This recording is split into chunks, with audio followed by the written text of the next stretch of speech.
Today is Monday. I'm already wrong. It's Monday, February 9th. Oh, I got some people joining in already. Uh, Today we have a nice warm it doesn't show my temperature today, but it didn't feel that cold when I went outside. We finally 24 degrees, it says. Hello, awesome people. I didn't expect to have so many people show up. I'm doing my morning meditation. People have told me that they liked my talk last week. On Rise Together. I'm kind of finding that's my new newsletter that I launched. This one is supposed to be going live on Rise Together, unless I messed it up, which is entirely possible. Thank you, all you wonderful people. I thought this was going to be like a 5-person day, so it's nice to see all these wonderful people joining here. People said they liked my last recording that I did on Rise Together. I'm trying to do positive things. Have a morning meditation. We have to kind of recuperate. I want to start my days with something positive now. And holy cow, I mean, I'm finding my way with this newsletter and seeing how it goes. And it occurred to me that I can do these lives. I can do kind of a spontaneous live in the morning. I want to get this done before the daily whatever comes on because I don't like to overlap with them. That reminds me of a story. Because hello, Yolanda. The other day, Ellie Leonard just sent me. It's like, oh, I apologize. I didn't want to overlap your live, and I'm just like, Ellie Leonard, you can have a live whenever you want. It was so nice of her to say that she's like, oh, I just don't like to overlap people's lives, and I'm just like, oh, the things you have to say are so important, and I'll never take offense to that if you have to jump on and do a live when I'm sitting here talking. But I mean, it was just so sweet of her to say that, and I just love those kind of little moments of character that people show that show how wonderful they are.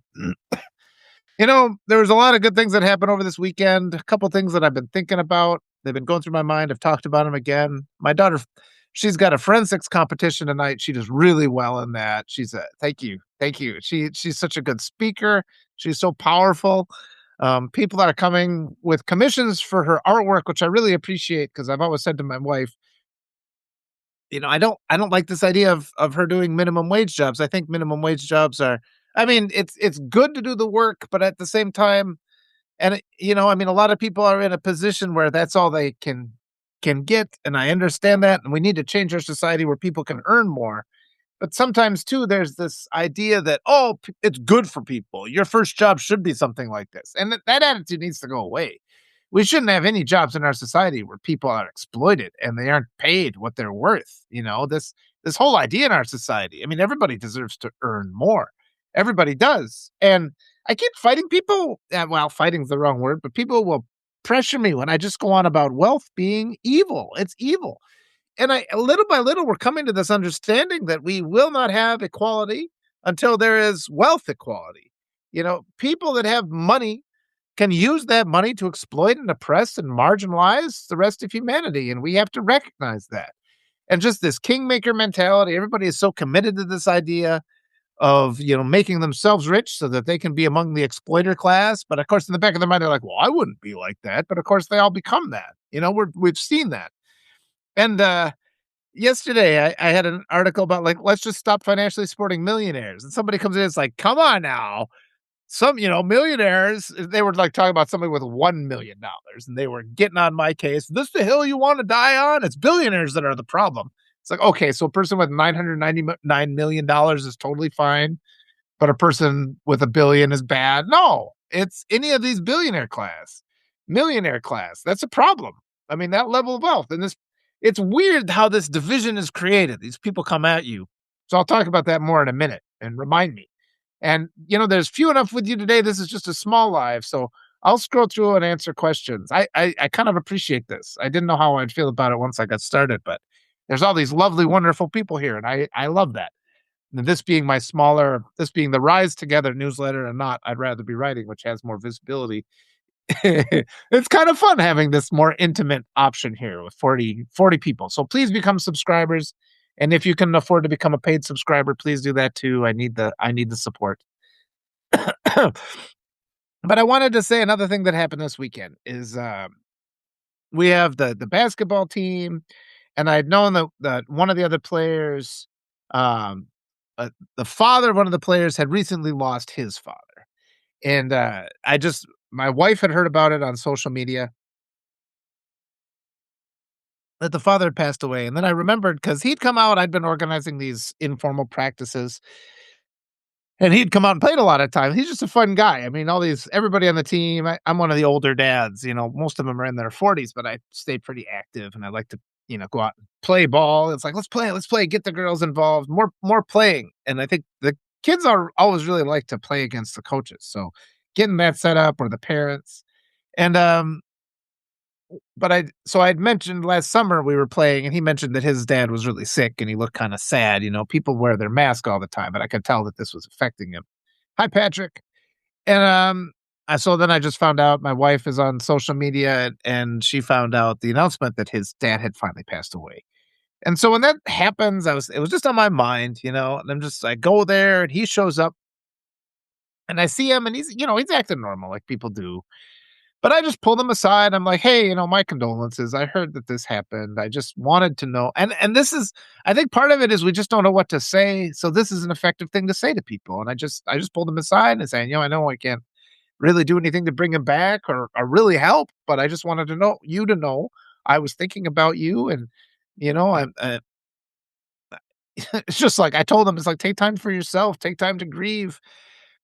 And you can tell it's just like I think it's just all you have to do in those moments. I mean, I guess we're almost constantly worried that we're gonna say the wrong thing in a situation like that. And, really all you have to say is, "Look, I was thinking about you," and I've said that to a couple people a couple different times, and I noticed they were going through something hard, and, yeah, I put my hand on his shoulder. I mean, that physical contact makes a big difference. I'm just like, "I was thinking about you. Be well, these are hard moments. You're not by yourself." And that's just a thing that we have to go through, and I think that applies to everything that's happening in our society too. Is the mic sounding okay too, everybody? Just let me know. You know how my mic is; it battles with me. Let me know if the mic is awful sounding. Of course, then I risk unplugging it, not being able to find it again. But I think in our society, we've just got that set up where people are reluctant to say things. Thank you, Yolanda. People are reluctant to just they're so afraid of saying the wrong thing that they don't realize all you have to do is say something, and just say that to people. And then, it's like and then our conversation, what's the conversation gonna be? An hour talking about, his dad? No. I mean, he just kinda let him direct it, and he just wanted to talk about stuff and just kinda keep talking and just engage and just make it feel like a normal day again and just make people know that life goes on, and you can love the people that are in your life. And, yeah, thank you, everybody. And he said that his dad had passed away and he was in his own apartment.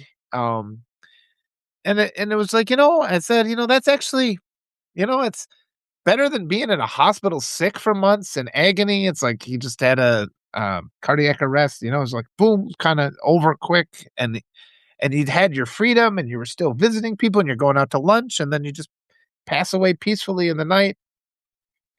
And it's just sort of like it does end. I mean, and maybe it's just important for us because we disregard so many things that are hard things to talk about in our lives. And I think maybe we just have to make ourselves say these things more often. But I wanted to talk about because we watched. So yes, please just tell people you're thinking about them. If they lose someone, have the courage to do that. Put them on the shoulder, say my condolences, and then just let the conversation go normally. That helps. But I wanted to talk about the Super Bowl now. And Bad Bunny, which was awesome. I speak fluent Spanish, and I was having a hard time understanding the lyrics too, but that just didn't matter.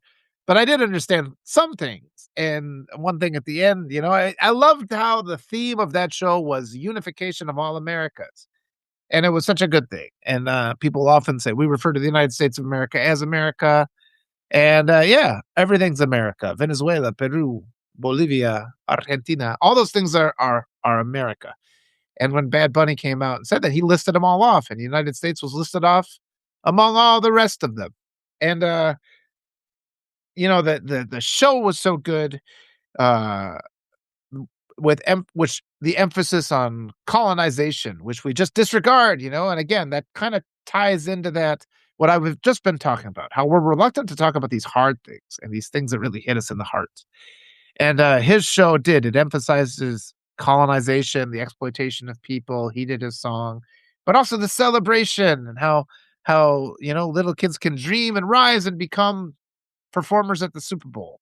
And, so, I mean, it was just wonderful. My wife was dancing, she was up and dancing, and, it just is such an impact because we are a Spanish speaking household.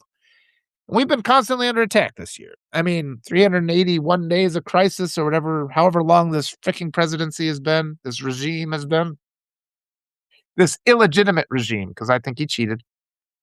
That's my opinion. And I think I just wrote an article this morning where I think the Democrats let him get away with cheating. And yeah, I know somebody, the Jake Paul one, because he mentioned it. I saw an article because Yahoo pushes these white supremacy. It's like if you're mentioning Jake Paul, like his opinion, who cares? Why are you even promoting that? And Jake Paul, I mean, he just got his face completely separated because he got into the ring with a real boxer. He'd been fighting people that were retired, like hadn't been in their prime, and he finally let white supremacy get to his ego, and he got into the ring with somebody he shouldn't have. He was not of the class of the person he was in, and he got just annihilated. But now he's back to shooting off his mouth and attacking Bad Bunny. And this morning, anyone who is critical of the Bad Bunny performance, you need to block them from your life or try to educate them. And I'm saying that because I had a conversation with a guy already this morning, and it's a guy I knew. This wasn't a bot account, and it was revealing to me because I do get a lot of bot accounts who harass me in one way or another. But this morning I got on, and this just guy was on Facebook, and he was saying, "Oh, he was like, that was just a horrible show," And then somebody responded to him, and then this person I know who was critical of the Bad Bunny show, he started in with like textbook white supremacy argument. And he was saying things like, it was all in Spanish, which I didn't understand. And I just thought that was kind of divisive, and he was just, it's just kind of, and you just see this. White supremacists always try to present these absurd arguments in a way that it's like, well, we should be talking about unity, and by having the show be entirely in Spanish, and he was just going on and on and on. It was just complete grievance. So I replied back to this guy. And it's one of those things where it's like, I'm not going to be quiet about this. And I said, look, yeah, it was just a completely BS argument. The guy was just starting in with his nonsense. And I just replied back. I'm like, look, this whole year, we've got this white supremacist regime that has been hiring people. It's not telling us who they're hiring for these positions of the secret police that are above the law. And what assurances do we have that they're not hiring white supremacists and rapists and pedophiles and murderers? We don't know that. They hide who the identity of these people. And then they're out. We've watched the videos. They're murdering people in the streets. We don't know what's happening at these detention centers, which I think of as concentration camps. What assurance do we have that kids aren't being raped and murdered in these concentration camps? What's the full list of the people that they have abducted for these camps? So I was talking about, I mean, this was all provoked by this guy attacking Bad Bunny. And I said, I just think, it's pretty important for us at this point in history to have a Super Bowl show that emphasizes Latinos are not going anywhere. America is all these countries. They all speak Spanish. They're wonderful people. And no matter what the white supremacists try to do, they're not going to kill all the Latinos. In fact, if anybody's time is limited, it's the white supremacists. So I wrote this to the guy, and it's kind of, lately I'm not getting as angry. Some of you who watch me regularly might not believe that. And I do indulge myself and let off some steam sometimes and scream and yell a little bit. But in this case, I have more of because in the past it used to be that I would fall for these social media argument threads where somebody says something really truly offensive, then it just makes you mad. You go stew on it and be angry about it. And that's what they want from us, and we really it's our obligation right now. And this is really critical to our battle against fascism and white supremacy and end stage capitalism and all that, is to not fall into that trap and not allow ourselves to be provoked. But we are allowed to respond, but we just have to have a calculated, rational response. So I wrote a very clear, rational response. I said, my family has been targeted because this white supremacy regime is attacking Latinos, and it's hiring awful people, and it's being reckless. And this Bad Bunny performance addressed that, and it showed, inclusion for Spanish speakers, and it was a celebration of them. So that wasn't division at all. That was unity. That was love over hatred. And then this guy writes back, after I was talking, I invoked these attacks on assaults on my family. He writes back and says, "Well, I'm allowed to have, it's not political. My statement wasn't political. My statement wasn't, he was going on. I have it written down here. I should say it. I'm not going to read it. Yeah, it has nothing to do with the current politics, and he's just going on. It's like, we can talk about, oh, now I've lost my picture of but he said, yeah, we can talk about the show, and we could talk about music without having any sort of political element.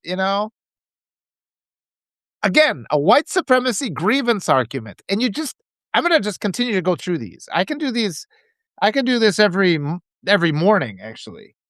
I'm gonna read what Patrick says. "I've noticed, I think it might be that, and this for me too, have been spending less time trying to understand why these people are so depraved." Well, yes, that's a good point, Patrick.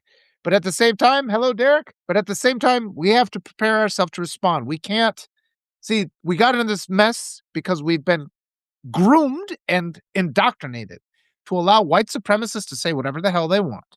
And then we get pressure if we say something in response. We have to overcome that. But part of that problem is because when they provoke us, they do it deliberately. They say extremely insulting things, trying to get us to react in a way where we're like, F you, F you. So we end up looking bad. And if we absorb what they say, bypass that response, that reaction response, which is what they want to constantly put us in check because they're powerless. We respond to them rationally. We say things like it is. Then we have our power. It's not an easy thing to do. I'll continue to provide examples. We can do this every day. But it's this what we're up against right now. Everybody has to reprogram themselves. It's like the people that when I say wealth is evil, people, if you feel a little tingle in your mind where you're starting to say, well, not all wealth, and you're starting to make excuses, that's what we have to work on. We have to remove all that. That tingle in your mind was put there against your will and without your consent. Wealth is evil. Just say it flatly. When you get to the point where you can say that without feeling the need to come up with all these white supremacy arguments that justify wealth, wealth is white supremacy. Wealth is white supremacy. Plantation class, the colonizers, the people who steal. We just have to understand that. Yeah, I wasn't trying to attack you, Patrick. I'm elaborating on some things that are there's a lot of nuance here. And yes, hold on to your joy. And part of your joy should be training yourself. Yes, amygdala. That's what they try to do. They try to produce that anger response, that fear response. And they're so good at just hitting you with these little insults and then they're, yeah, I'm just trying to say it should be about, like, presenting it should be about unity. It was kind of divisive to only sing in a language I can understand. It's like, dude, you knew he was coming. You had 3-4 months to learn Spanish. That's plenty of time to learn Spanish. Entirely on you that you didn't know what he was saying.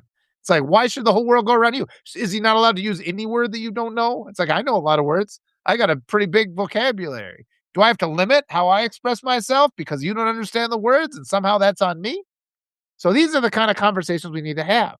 And what I constantly see in the media and in social media and all throughout our society and politics is capitulation to these nonsensical white supremacy arguments that aren't that hard to pierce and perceive and go through.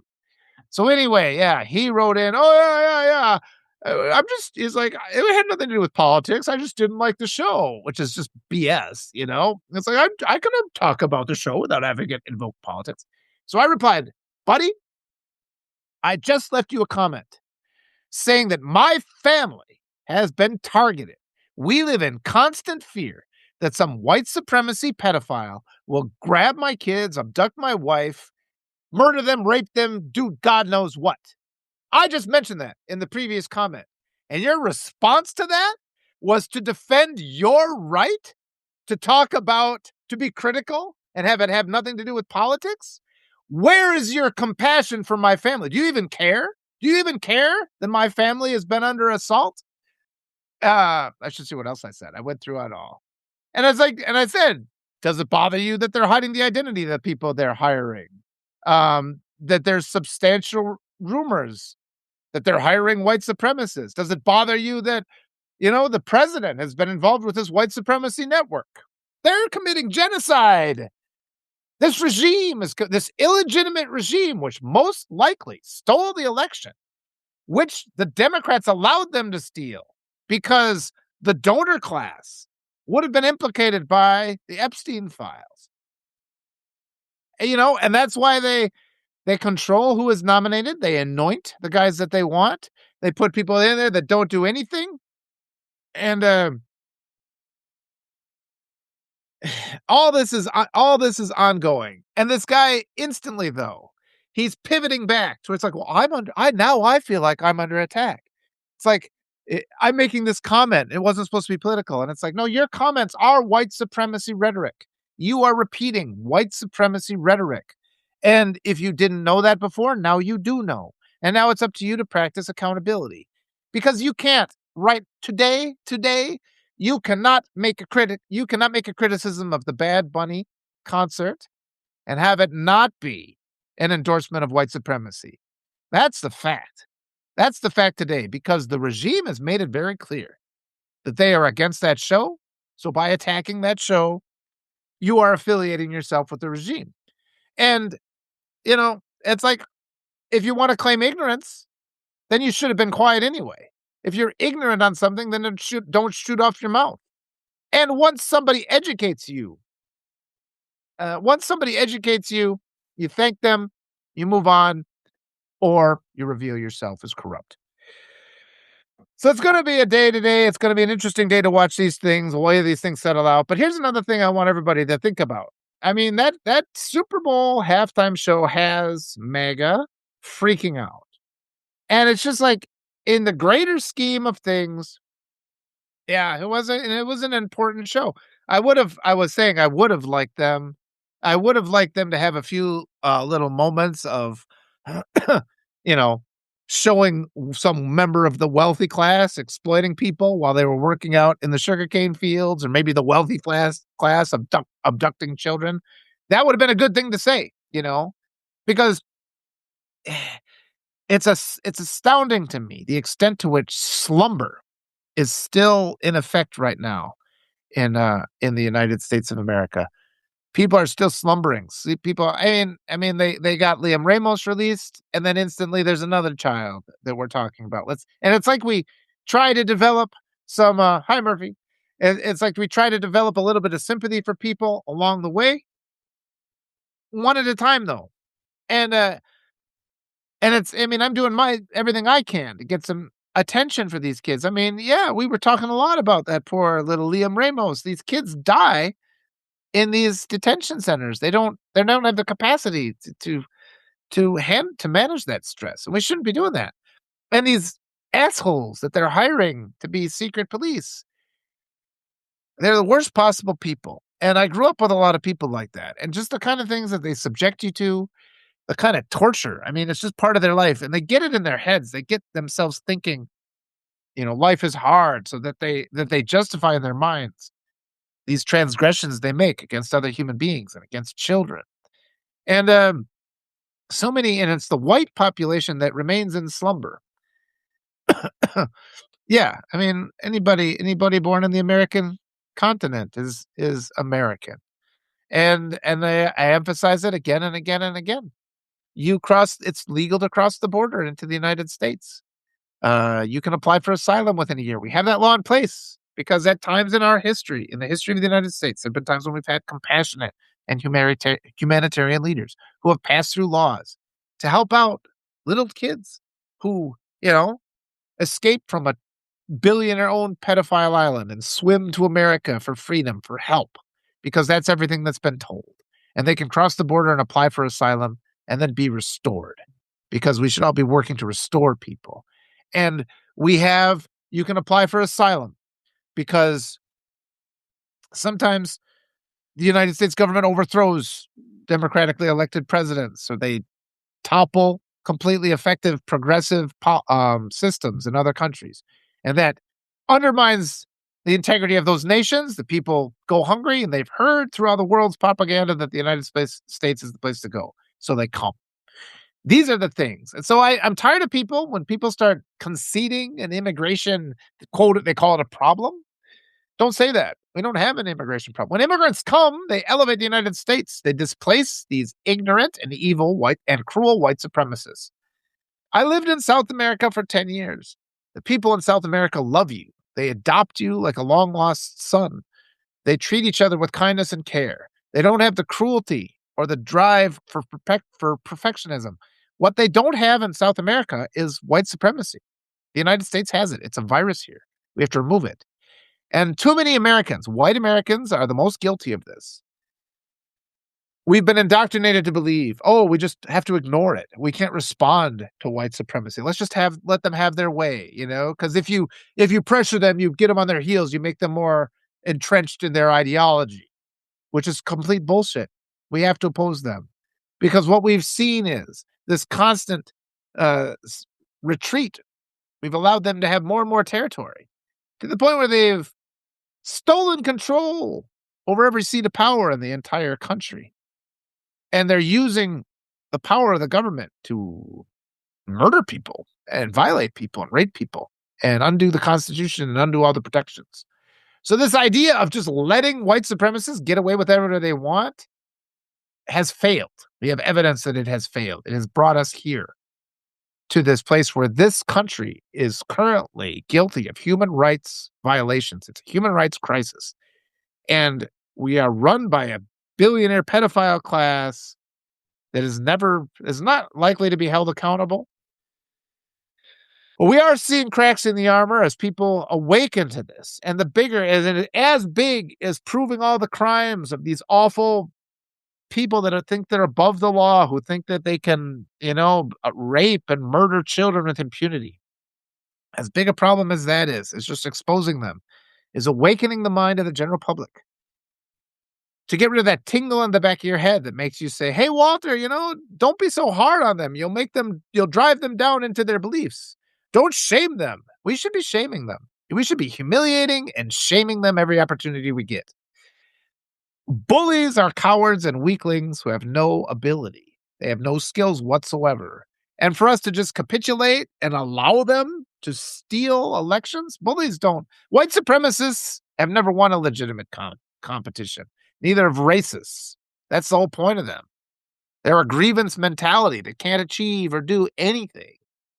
So that's why this presidency is illegitimate. I have no doubts whatsoever. My opinion is the election was stolen, and there were plenty of Democratic strategists who are blatant racists. James Carville comes to mind. The things he says are horrific. And that the fact that other Democrats feel they have to allow him to say those things is just disgusting.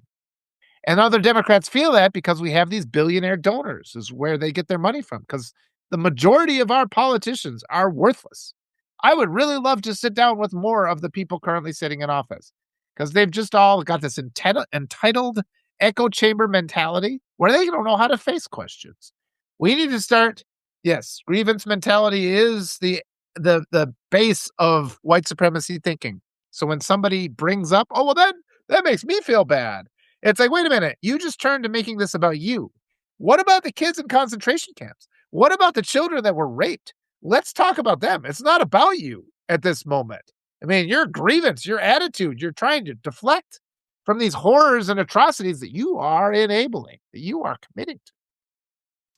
And I'm going to continue to talk to all the Democratic candidates. I have a lot of them. I have a couple of them scheduled. Chris Armstrong is scheduled this week. While you're here, please show up. Thanks, Yolanda.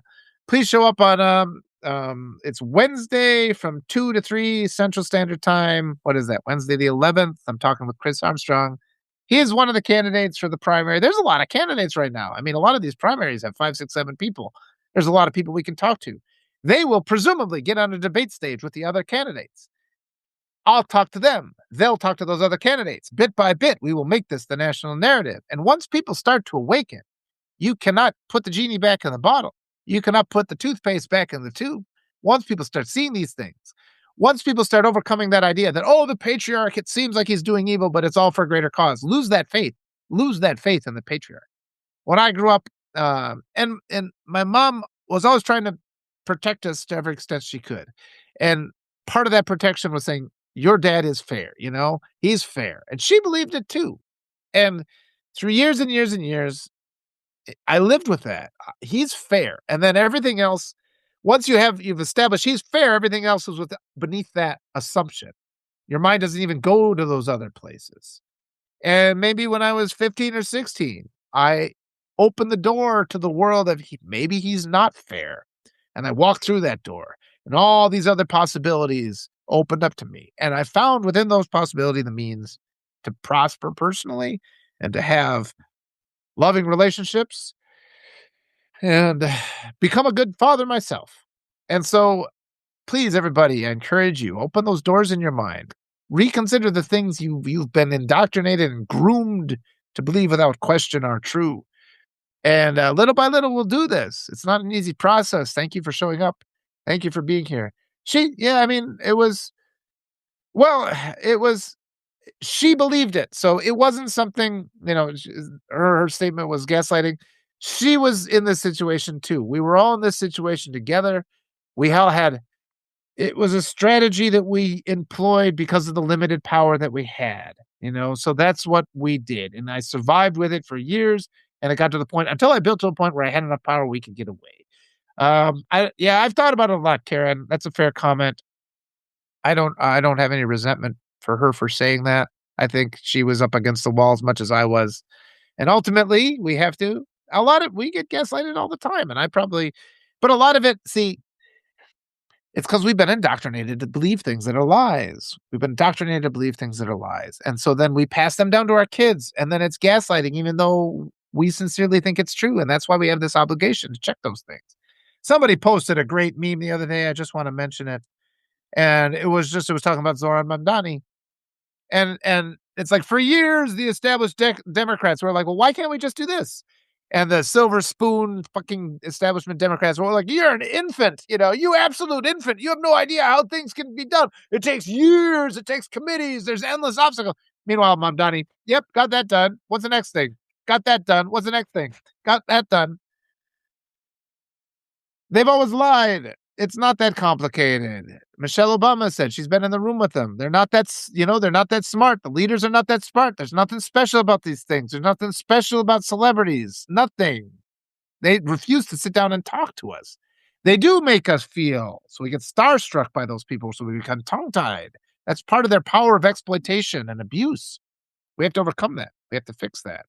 And, it's a long process. Please keep tuning in. Hey, a huge, huge crowd. I didn't expect this to have this many people show up. Maybe the link did go out to the entire email list. I thought it was just gonna go to the Rise Together one, but and again, I'm broadcasting this. It was supposed to be on my other newsletter, Rise Together. A lot of you know me from I'd Rather Be Writing, and this is the smaller one I'm starting out. I put it into culture category. That's why I started a new newsletter. I wanted to try and get more of an audience from the culture category. As always, paid subscriptions really help. Paid sponsorships really help. I'm up against the wall in a lot of ways. I realize everybody is. So please just keep tuning in. But yeah, let's continue to have these talks and bring your questions. I might kind of scroll through a little bit here.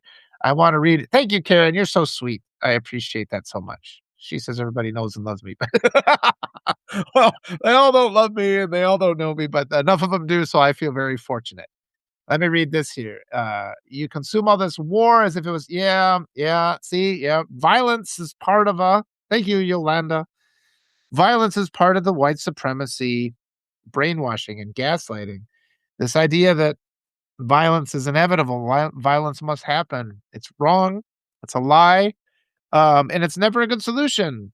Think of the billions they're spending right now on these secret police and on these black ops, and I mean the abducting people, incarcerating them. It costs a lot of money to detain these people, and it's just Americans are indoctrinated to think, "Oh, I'm going to just smack somebody in the face, and that's a solution," because they live in this internal, cruel present, and they never consider the consequences of their actions. If we'd have spent those billions and billions of dollars on education or a path to citizenship or all these positive things, we could have so much more. Instead, we're wasting it on violence, and we have to just recognize, the cruelty of that. I did a live not too long ago with Peter and Ben, and we were talking about how the first Rambo movie is actually about PTSD. Rambo comes into town. He's distraught. He's a broken man. He needs help. He needs help. He shouldn't be out just wandering around, hitchhiking around. He's been trained to murder, he's been trained to kill. And he's tormented by the things he's seen. And we don't have any mechanism in our country to just say, okay, let's fix that. Let's restore you to humanity. Let's celebrate decency and compassion instead of wealth accumulation and using profit to justify any form of cruelty. This is what we have to change in our hearts. And, it all ties into white supremacy, but if that's too big of a topic to mention, look at these little bits at a time. Anything you can implement makes you better, and just little by bit, little by little, bit by bit. Resist that compulsion to say, well, not all, or, well, some wealth it's just all of those things that are in your mind. We have to, as Yoda said, unlearn the things that we've learned. Oh, Empire Strikes Back quote. But that's it. Oh my goodness. Ellie, do you have a moment? Ellie, do you want to chat? I just mentioned, I hope I'm not overstepping a live that you had planned. I mentioned it by talking about how wonderful you are, Ellie, and that you so kindly said you didn't want to do a live when I was doing a live, and I thought that was so sweet. So, in the presence of royalty and greatness with Ellie here, I appreciate that. Let me read a few more. Oh, she's driving home, but she's listening. Okay, well, drive safe. And, of course. Let me read through a few more of these comments. This makes me feel good. And I want to continue to do this. I want to continue to try to do these positive mornings where we just kind of work together, we come together, we recognize it really, honestly, everybody, just the community. If you hear of somebody who has just suffered a loss, put aside that fear that you might say the wrong thing and just go to them and open up your heart and say, I was thinking about you. I wish I could help. Tell me what I can do. Just say these lovely things to people. Make it a habit. I've I've long been in this habit of just giving people hugs. I mean, I ask, but it's just like, can I give you a hug? Ask people that. I told a story. I told this last week when I was out skiing, and this guy, and I've just had it in my heart. I mean, we all are feeling this frustration, and this frustration that makes us think that, oh, we shouldn't say anything, we shouldn't speak, or we can do nothing. We've been indoctrinated to believe we have no power, but we're seeing that we have power, and a lot of that indoctrination is from that gaslighting we've had to endure. Like I said before, my mother, who was gaslighted to believe my father was fair. So that was just off to the side. The father knows best ideology. You grow up in that. My mom grew up, in the time when women couldn't get their own credit cards. So it's like, I can't blame her for being indoctrinated to believe that. This is a long process. And this is really what it has to come to, because so many people, when I say we should humiliate white supremacists, people are like, well, when it comes to racism, we have to have kids' gloves. We have to be careful. That's what got us into this mess. But what we can do is use our language and say, look, this was done to you. This is something that was done to you. Your white supremacy indoctrination is hurting you. It's against your will. And I'm pointing out things that you believe, that you have been taught never to question, which are blatantly false. And that once you give yourself permission to entertain other ideas on these subjects, you will open up the world and you will find happiness and prosperity. People will respect you. You will become accomplished. Right now, you are going through life with the parking brake on, and the parking brake was installed by white supremacy to hurt you. This is classic subjugation. Part of it is telling us that we're in the land of the free. We're not. Part of it is telling us that this is a great nation. It is not. All these things are expression and exploitation, and you can free your mind first. There's no reason to sit around being grateful for your country. You were just born here. Who cares? That you didn't have a choice. It was just blind chance. You don't have to think that. And besides, what has this country done for you? Hasn't done a heck of a lot. I mean, the second you're unable to work, what happens? Bad things happen. You don't have access to education. I mean, they limit and censor the education we do receive.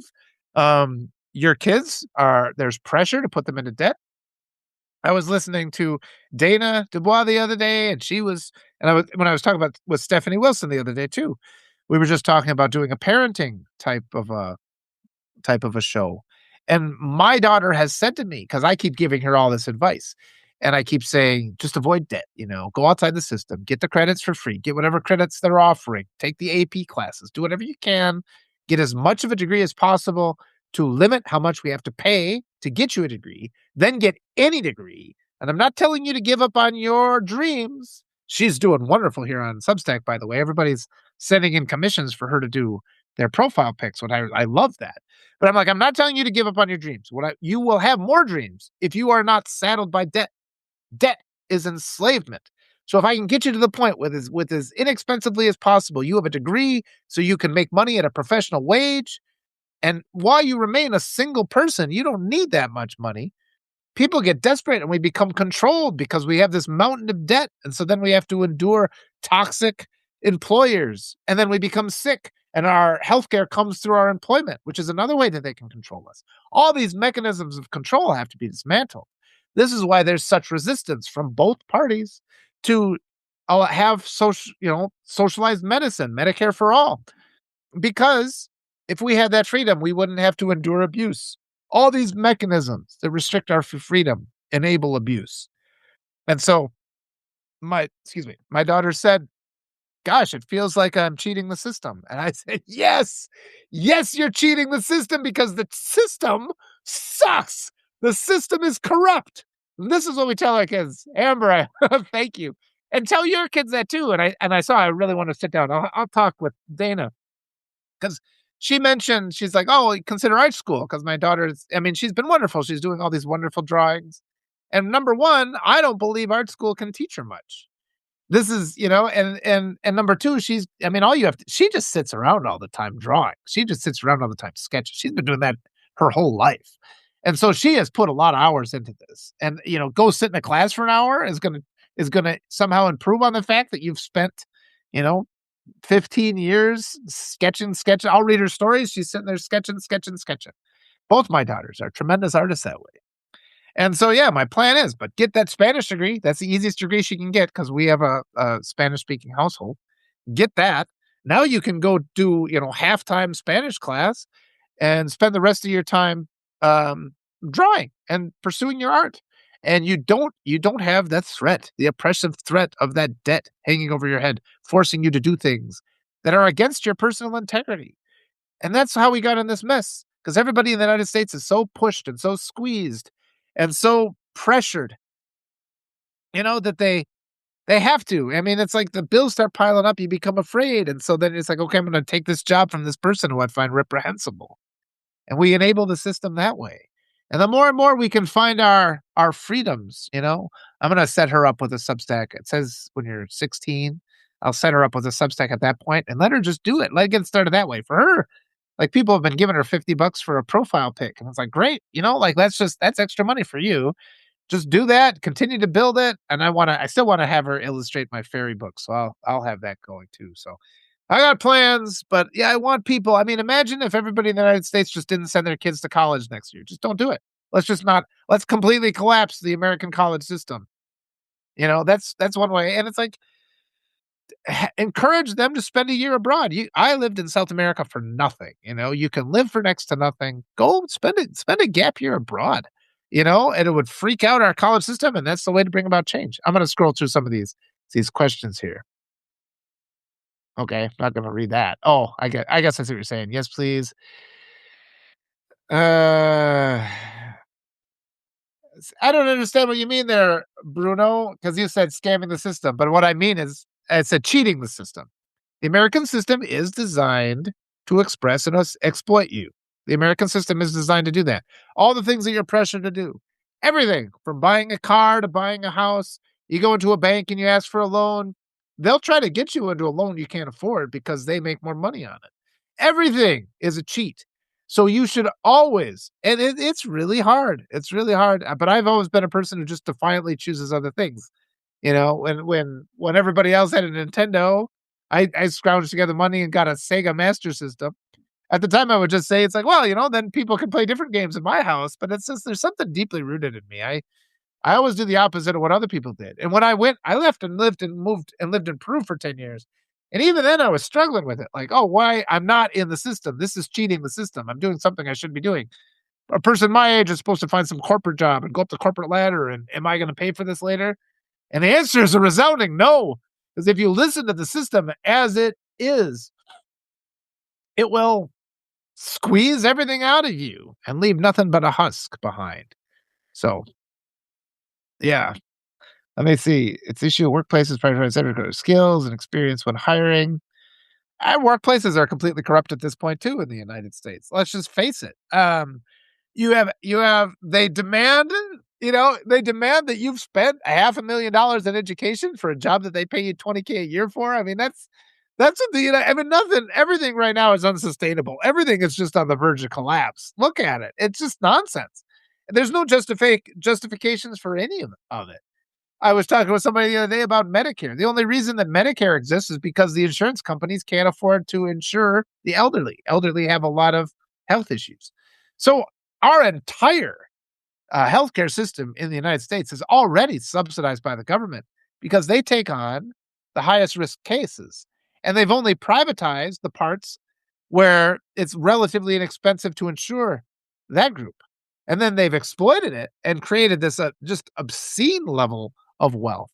Like just the amount of money that's drained out of us, the amount that is stolen from every American every day, it should make you enraged.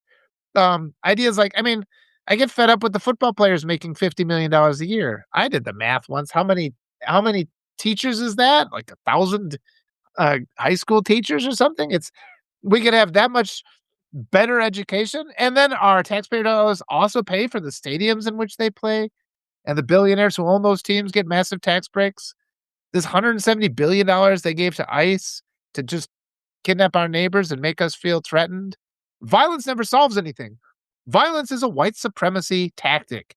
It's by nature white supremacy, the last refuge of the incompetent. All of these things. And even to the extent, I mean, we have this reverence for the military. I agree. Thank you for your service for being in the military. But at the same time, the Pentagon hasn't passed an audit in a decade. Our $1 trillion military budget is nonsensical. And we have this reverence for the military to make us reluctant to question whether there's waste and fraud in military spending. And we just have to understand that. You can do both things. Yes, I respect your service. I respect the sacrifice of teachers who are required to shield the bodies of their students with their own bodies against a hail of bullets from these mass shooters who come into these schools. Teachers, we expect teachers to give their lives too. Thank you, all you teachers, for your service, for protecting our children. And we make it impossible for them. You're right. Violence doesn't work. And again, getting back to the Bad Bunny concert, that message of love conquering all is true. Martin Luther King he came to the same conclusion. People have worked on this before. It's just that this tactic that we have of disregarding white supremacists makes us blind to the fact that they're able to influence our reality. They're a step removed, and that's why it's so wrong to sit here and accuse white supremacists of having some cognitive incapacity. That's not the case at all. They have worked hard to create this shadow strategy that's just beyond our perception, where they influence us and allow them to continue to exist, and they indoctrinate us so that we vote and we speak and we act against our own self-interests. And all of those things, that is where the battle is. This is the massive recalibration of our country right now. This is what we have to understand and fix little by little. And I get so many comments from people who come after me, they'll attack me. And some of them are bot comments, but some of them are regular people who have just been deceived, who have grown comfortable adopting the white supremacy ideology, who believe the lie that there is a path to success by following that ideology of hatred and ignorance and cruelty. Consider the degree to which science denial has become implanted in the United States, where we don't respect rational beliefs. If you say, hey, let's do hand recounts of the 2024 election, people jump down your throat. That's nonsense. Somebody is like, well, why? What proof do you have that there was cheating? And it's like the reason that we do the recounts is to find that proof. That's why we do it. And we shouldn't make the assumption that our elections are fair, particularly when just beneath the surface, everybody knows. And this is the other thing. You can't hide this forever. The dam is about to burst, people. The dam is about to burst. The psyche of the typical American citizen knows that something's wrong. You know that something's wrong. That's why they tapped into it in The Matrix. They even say it. Haven't you lived your whole life knowing something is wrong? Yes. Everybody instantly agrees. And it's because even though they have this whole structure and mechanism of lies, where they have us constantly spinning in circles, where at every choice we get to a door, let's try this, indoctrinated not to believe it. So we think we have the illusion of choice. Well, we know that's wrong. Let's go this way. Get to another door. Indoctrinated not to believe choice to the right, go to the left again. And we spin in circles. Everybody, please, what you need to do is find within yourself the courage and the autonomy to open those other doors and just explore for a while. Entertain in your mind these possibilities. All wealthy people are evil. Just think about it as a thought experiment. And you'll find that once you start engaging that and you discuss it academically with others, you'll start getting closer to the truth. I mean, there's a lot of people here, these wonderful people on Substack that I talk to, and we don't always agree 100% on everything, but that doesn't mean we instantly have a fight. And that's another thing that social media has caused us to think, that anytime somebody disagrees with you, they are then the enemy, and you have to battle them and fight them.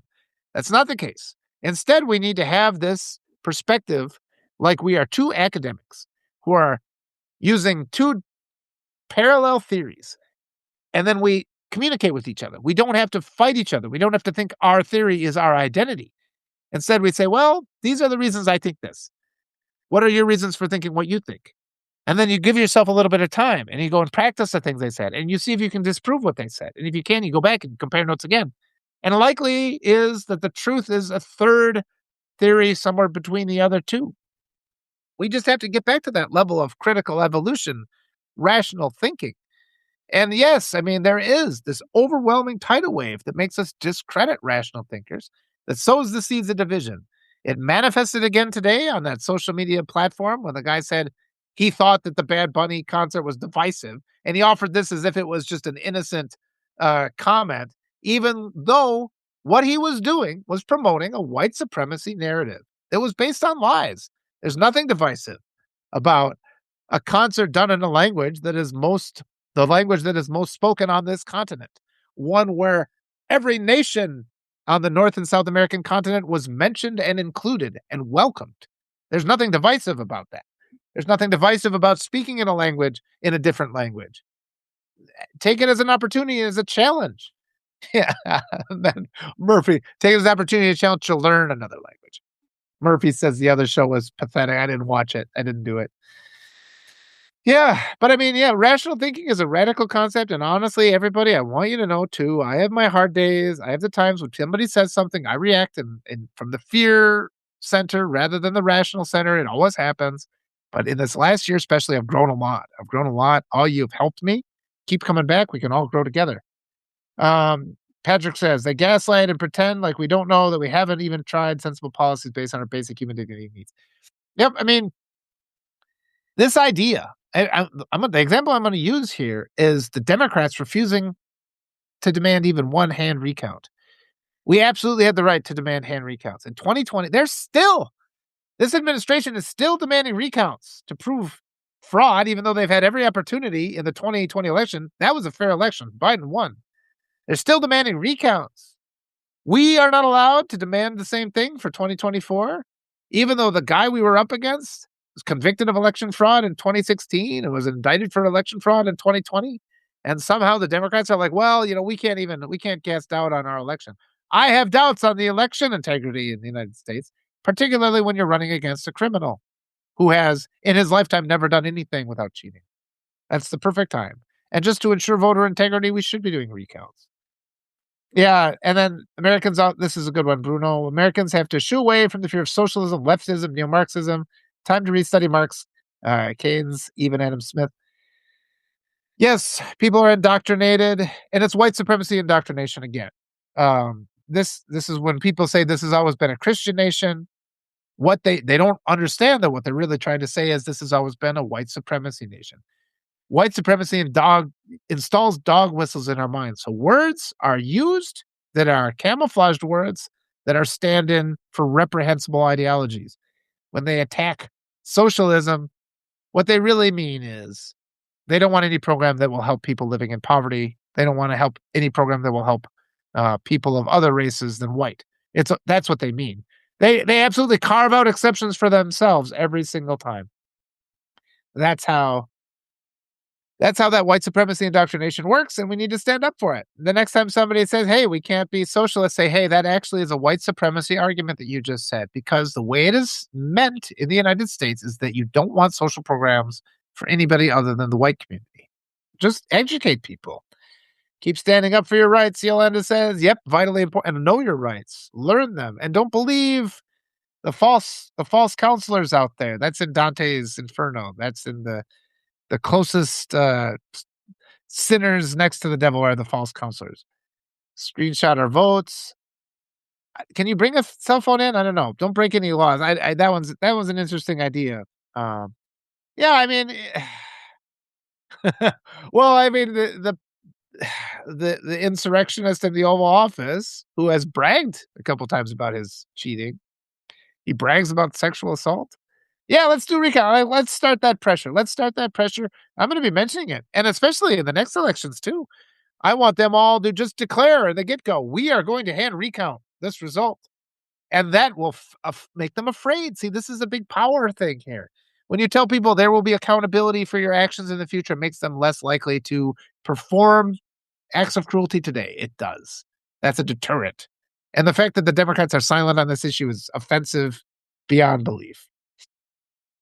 Yeah, those some of the spell checker, that's funny. The spell checker errors, I get really weird words. Some words I've never used in my life come up. Nope. We don't have to they say we have to stay away from the talk of election rigging. They don't want us to think our vote counts, but they're terrified of our vote. But we do have to talk about election rigging. It's very, very important that we demand that the Democratic Party stands up and make sure all of our votes are counted. Because the Democratic Party is quick to blame the voters every time they lose. Even though in 2020, we gave them all the power they needed to stop the rise of fascism. We gave them that. Democratic Party should never attack the voters. Never. Because two things: we give them power and they don't use it, and they don't defend our votes. This is really, really, really important. I need people to understand this.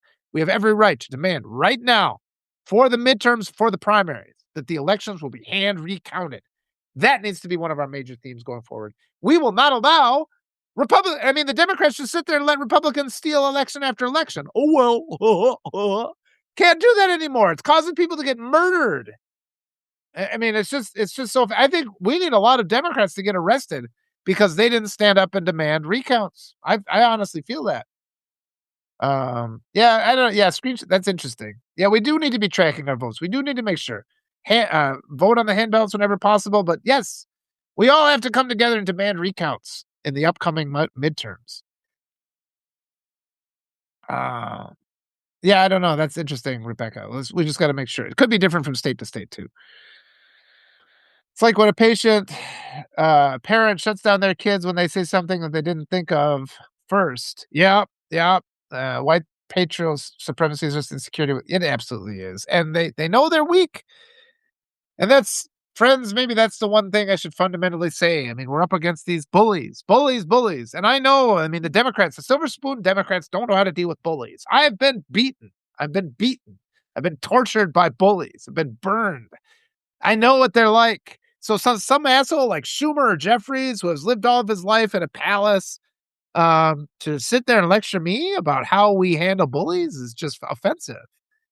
Because what you do with bullies, no matter how big they are, how many of them there are, you stand up and you say, "All right, throw down. Let's see it. Let's do it." Because what they want you to do is cower away. But if you stand up to them, they will retreat because bullies have no ability whatsoever. They are completely soulless, loathsome, worthless people. A fight is a contest. They will not engage in a fight because what bullies do is slither away from anything that might prove that they have no abilities whatsoever. They're so cowardly about that. Their self-loathing is always reflected on others. I'm talking about this regime. I'm talking about all the people involved with it. They aren't capable of doing anything. They have no capacity whatsoever. The only reason, the Bad Bunny halftime show is enough to send them into a spiral. Imagine if the Democrats stood up to them. Imagine if people in positions of political power did something. A guy sings a couple songs in Spanish and they freak the hell out. That's how much they know that their power is an illusion. They have built a house of cards. They stand in front of it because they know a stiff wind will knock it down. So then they push, push, push, push, push. And we've all had this experience where we've walked into a room and somebody they targeted us and started pushing on us. What the hell are you doing? And then your first assumption as a decent person is, I must have done something wrong. You haven't done anything wrong. You're up against a white supremacist who lives in never ending fear that they will be exposed as the loathsome, worthless, incompetent, inept, impotent creature that they actually are. And so they constantly are on the attack. And all you have to do is stand up and say no. And that's all we've had to do in these last 10 years is stand up and say no. We're not going to let you do it. Or if you want to fight, all right, fight. Because they won't. They will retreat. And we've seen that in this administration too. Every time anybody pushes back against him, he retreats. He slithers back into his hole. But our Democrats refuse to push back. And we have to change that. We have to vote them all out. All right. Yeah, a couple people have. I mean, NATO started. I mean, the Greenland thing's kind of disappeared because they're just like, nope, they're not going to allow that to happen. He's just a saber rattler, and you just have to stand up. All right, I'm kind of closing. I didn't expect to go for a whole hour, but this has been kind of fun. As I've been glancing at the comments, I don't know if I'll do this every day or not, but this is my other publication. This is Rise Together. I hope it was positive. Sometimes I get talking and I lose track of what I'm saying. But I'll just kind of glance over there for another minute or two and see if there's any final thoughts. I did encroach. Oh, I encroached a whole half hour on the daily whatever, but I got to get on them. Yeah, these are wonderful people. I appreciate you all. I hope everything's going well for you. Um, we are together in this. We are a community. We'll take care of each other.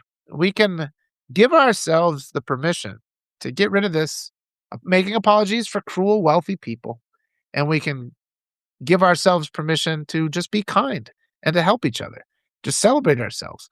I just got done reading Rest is Resistance.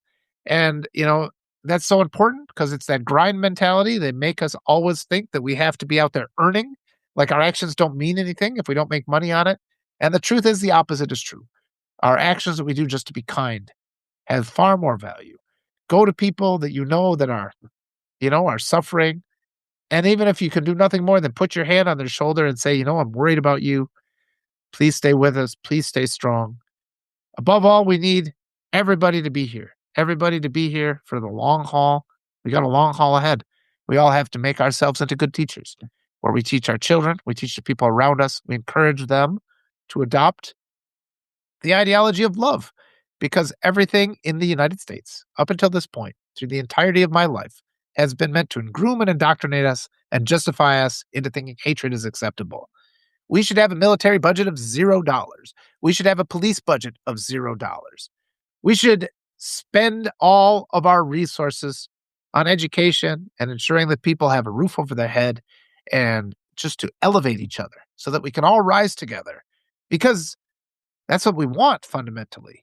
And if we encourage each other, things like imposter syndrome, they just go away. You will get better. You have talents you don't know. You are all worthy people. You all deserve more. You deserve to be treated well by the people in your lives. We don't have to listen to the lies of these patriarchs that just beat us down because they're constantly allowed to lecture and nobody ever pushes back against them. And all they ever say is how they are justified in hurting us and how any change that they'd implement would take years and years and years. All that is lies. We can have a better world. We can have a better society and world tomorrow. We can have it today. We start talking with each other. We unlock these things in our mind. We give ourselves permission. We do better. We care about each other. And it's like if nothing else, just in your house with the people that are close to you, with your kids, you all, yes, I love you all. I love you all. I appreciate you all. And again, from the bottom of my heart, I thank you for joining me on these spontaneous talks when I come on here and I have to unburden myself with all these things that are going on all the time. And I've been a little bit manic. These last couple weeks have been especially hard, but there's so much that we have to respond to.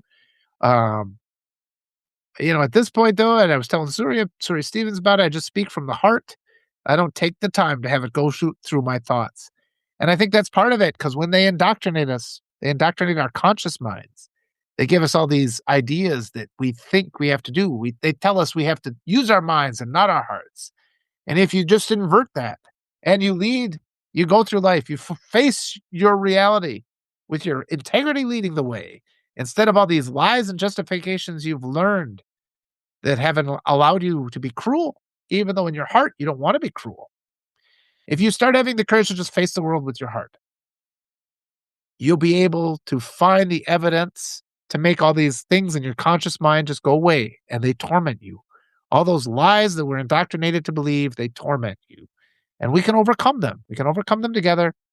Keep coming back. Yep, definitely. Shield the marginalized. It really does come down to it because white people for too long have had their head in the sand. And I've learned too that I had this ideology of avoidance. But that was before I came into my power. But I'd encounter an obstacle and I'd go around it. And what we have to adopt now is those of us who have power is to dismantle the obstacles. It's not enough that I got by the obstacle. I have to think of all the people coming behind me. And I have to make sure that obstacle has been demolished so that it doesn't impede the progress of other worthy, beautiful, brilliant people who have so much to offer and who are so important to the world.